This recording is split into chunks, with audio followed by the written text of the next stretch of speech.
batas waktu sholat isya, apakah boleh dilakukan jam 1 pagi? Isya itu batasnya malam. Kalau berakhir malam, ya selesai isyanya. Kapan batas malam itu? Jangan dihitung pakai waktu ya. Dihitungnya pakai penggunaan dalam kalimat Al-Quran. Perhatikan sini.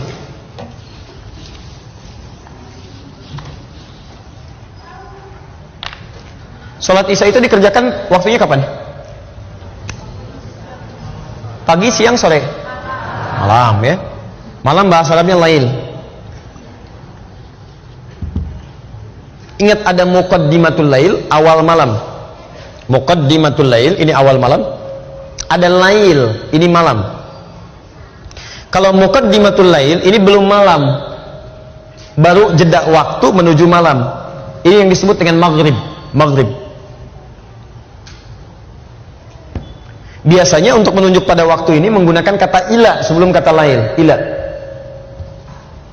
Misal, Anda puasa kan? Mulainya kapan? Subuh, baik. Bukannya kapan? Maghrib kan? Maghrib, ketika menyebutkan maghrib, kalimat Qurannya ini ilal lail. Quran surah kedua Al-Baqarah ayat 187. Paling kanan di pertengahan. Tsumma atimmus siyama ilal lail.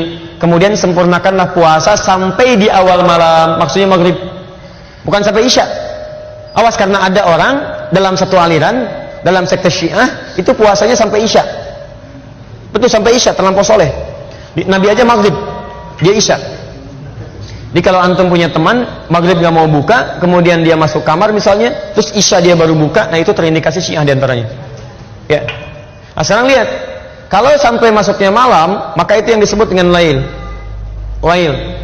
Ini yang dimaksud dengan malam. Kalau malam sudah tiba, maka dimulai dengan isya di sini. Isya. Kapan batasnya malam ini? Batas malam itu ketika malam mulai habis muncul fajar. Ya. Lihat kalimatnya.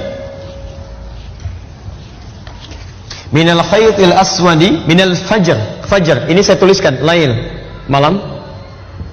Membentang dari sini sampai ke fajar.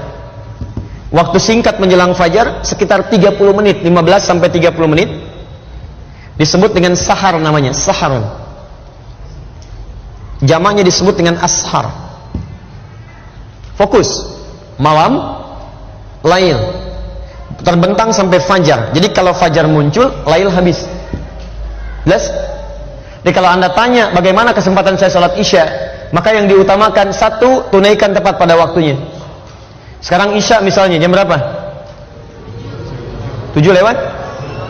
Baik, di Bekasi 7 lewat 7 misalnya kan? Baik, 19 bisa di sini lewat 5. Maka ketika muncul adzan, Allahu Akbar menunjuk pada waktu ini, maka dimulai salat isya.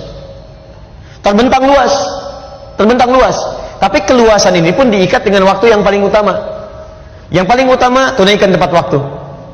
Kalau Anda terbiasa tahajud, takut kehilangan tahajud, boleh kemudian Anda jadikan salat isyanya diakhirkan.